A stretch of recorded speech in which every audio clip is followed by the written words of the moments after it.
Hello everyone, welcome back to my channel doctor Jyoti physics lecture. ये CUET का MSc physics का जो entrance exam हुआ है पीजी का, उसके मेमोरी बेस्ड क्वेश्चंस मिले हैं। आप ही में से मुझे मेल किए हैं, तो उनका सॉल्यूशन मैं डाल रही हूँ। मैं पहले ही आपको क्लियर कर रही हूँ, ये मेमोरी बेस्ड क्वेश्चंस हैं, तो जो आपने डेटा दिया है उसी के कोरस्पॉन्डिंग में सॉल्यूशन डाल रही हूँ। फर्स्ट क्वेश्चन क्या है, what is the efficiency of engine Carnot engine working between temperature -23 degree Celsius and -2 to 3 degree Celsius. देखिए, like let us say that is T1 that is equal to -23 degree Celsius. सबसे पहले आप इसको kelvin में convert करोगे, 273 add कर दोगे, 273 - 23 that is 250 kelvin. Now T2 -2 to 3 degree Celsius, 273 इसमें ऐड कीजिए, 273 - 2 to 3 that is equal to 50 kelvin. अब आपको पता है T1 is always greater than T2, तो यहाँ से वेरीफाई भी आ गया कि T1 ज़्यादा है T2 से।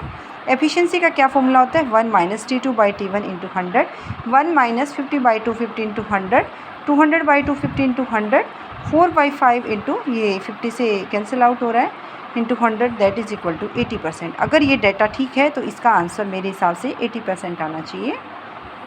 नेक्स्ट क्वेश्चन है मोस्ले लॉ। जैसा कि मैंने लेक्चर अपलोड किया हुआ है, आपको अच्छे से समझ आ जाएगा। आप देख सकते हो, मोस्लेस लॉ डालोगे।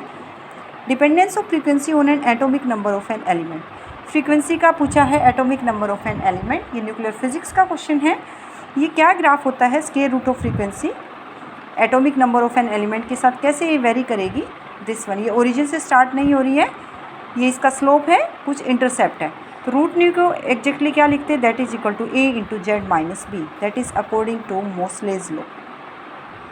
मोस्ले लॉ ने दिया था फ्रीक्वेंसी का एटॉमिक नंबर के साथ variation, where nu is equal to frequency of spectral line of, और Z क्या है, atomic number of an element, और you can say nu is directly proportional to Z square. यहाँ से दोनों साइड से स्केयरिंग करेंगे तो कुछ कांस्टेंट आएगा और Z स्केयर।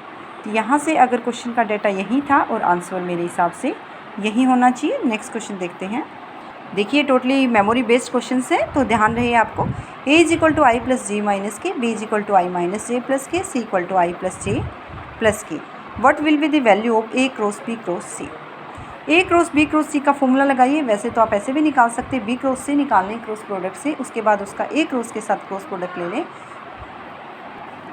यहाँ से क्या आ जाएगा, A.C × B - A.B × C। A.C निकालिए। देखिए, this one is your A, I + J - K, C है आपका I + J + K। Dot product लीजिए। डॉट प्रोडक्ट में आपके पास क्या होता है, I.I = 1, J.J = 1, K.K = 1। बाकी क्या होती है, I.J, J.K, बाकी क्या होती है, 0। तो यहाँ से I.I 1 + J × J + 1 -1 -2, यहाँ से क्या रहा है, 1 से 1 कैंसिल आउट है कि दैट इज़ इक्वल टू 1। अब आपको फर्स्ट इक्वेशन सोल्व करनी है ना, A.B भी चाहिए। A की वैल्यू है I + J - K, B की वैल्यू है I - J + K। सोल्व कीजिए। I.I 1 होता है, J.J 1 होता है, K.K 1 होता है। 1 - 1 that is equal to -1। That is our third equation. First equation में रखिए A.C 1 × B - A.B -1 × C, that is equal to B + C। B vector आपको गिवन था I - J + K, C vector था I + J + K, J से J cancel out हो रहा है, that is equal to 2I + 2K, और you can से twice of I + K। ये आंसर होना चाहिए। नेक्स्ट क्वेश्चन था, देखिए पूछा क्या गया था, मीन फ्री पाथ है, how it varies with temperature. Exact question अगर यही था तो मैंने सॉल्यूशन डाला है। देखिए, मैं फिर से क्लियर करी हूँ, these are totally memory based questions. Lambda is equal to 1/√of pi sigma square into n। Sigma square आपके पास क्या होता है, ये डायमीटर होता है।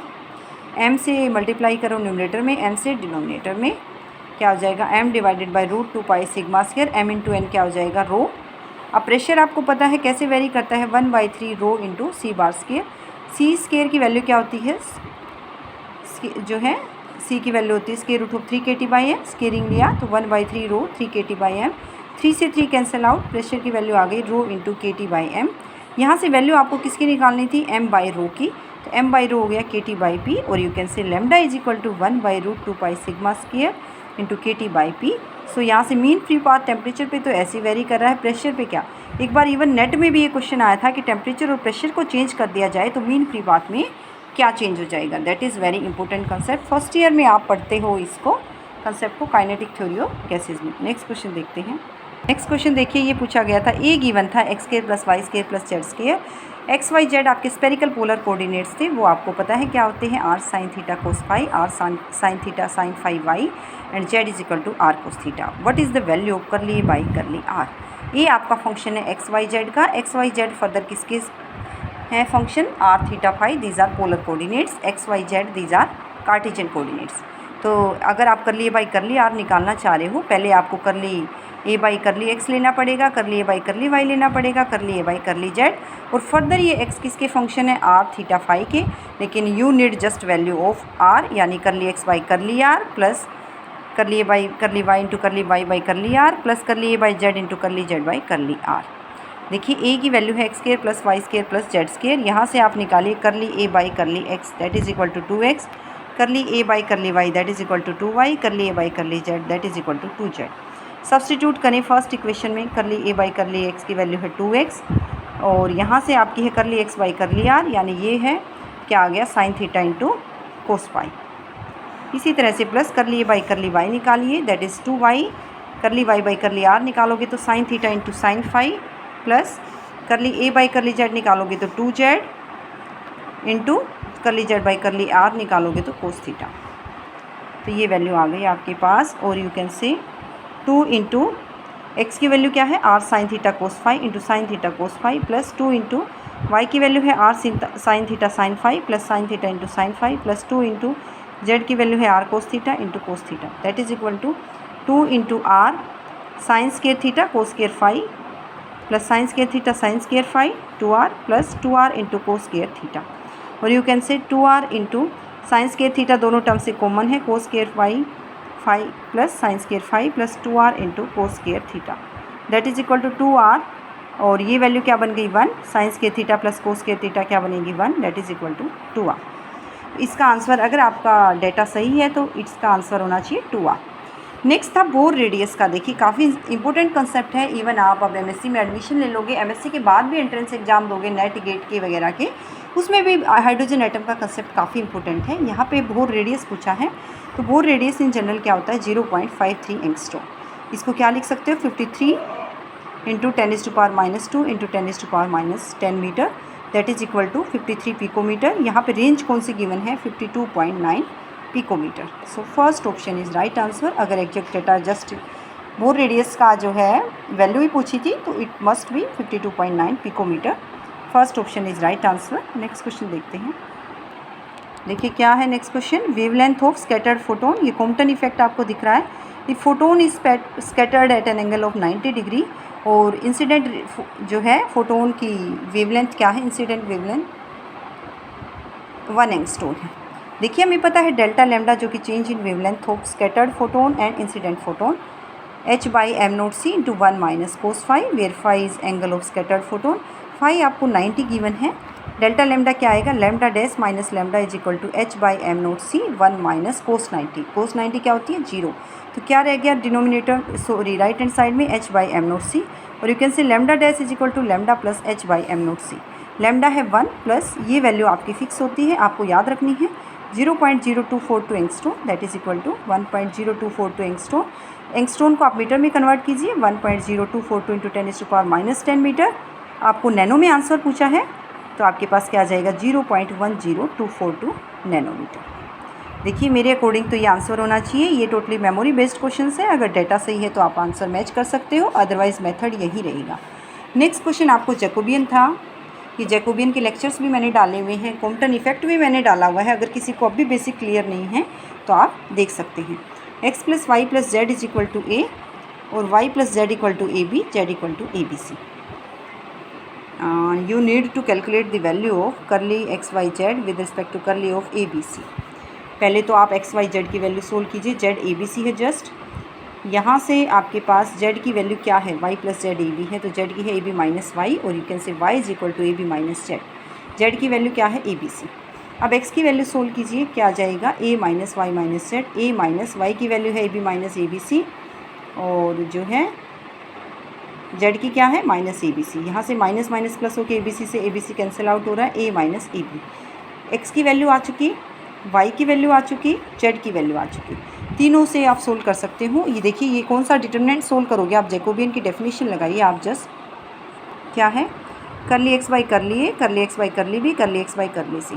नेक्स्ट रो में करली Y by curly A, curly Y by curly B, curly Y by curly c. Next row में करली Z by curly A, curly Z by curly B, curly Z by curly C.